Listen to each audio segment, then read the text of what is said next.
Alweer 70 jaar geleden vochten de geallieerden hier in Zeeland de slag om de Schelde uit. Daardoor kon natuurlijk een groot deel van Zeeland worden bevrijd. Vandaag wordt er in de hele provincie stilgestaan bij die slag. Zo zijn er verschillende herdenkingen, is er een bevrijdingskolonne en wordt de 5e editie van de Mallachtmars gelopen. En het begon allemaal vanochtend bij het Bevrijdingsmuseum.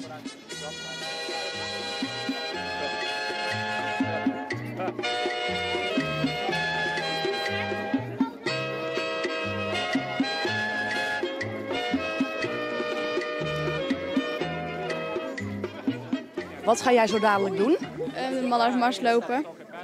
Ja, en wat zien we hier allemaal? Want eerst Gaan we met legervoertuigen rijden. Volgens mij in zo'n grote. Ja, en hoe leuk vind je dat? Heel erg leuk. Ja, waarom? Nou, het is best wel grappig, want ze zijn heel erg oud. En die auto, daar kan je niet vaak in zitten. Dus dan is het wel leuk om er wel een keer in te zitten.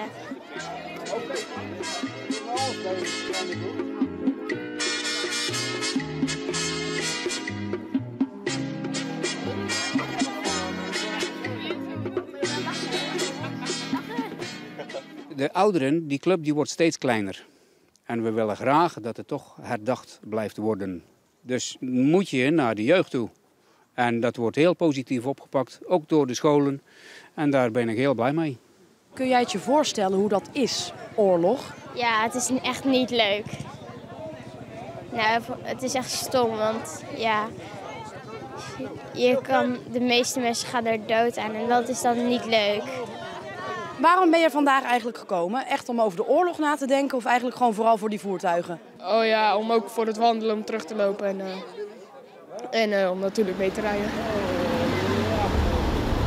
Hierbij verklaar ik de bevrijdingstocht voor geopend.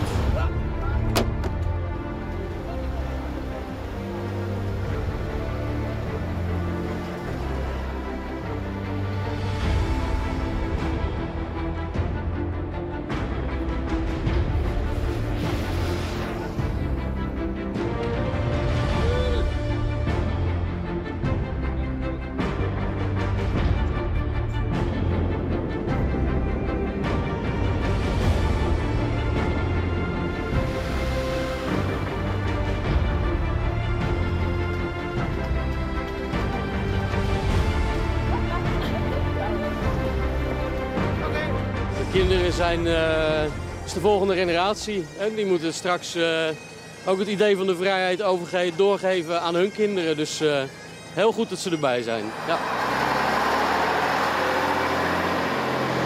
Hoe was het? Heel leuk. Het is mijn eerste keer, dus wel leuk. Ja, bijzonder hè? Ja, nog nooit gezien. Het was ook heel groot en lang.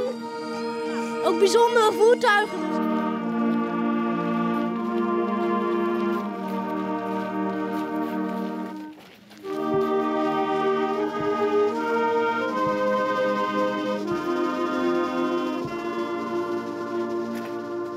Wij brengen in herinnering bij God en bevelen aan in zijn veilige handen zij die gestorven zijn voor hun vaderland.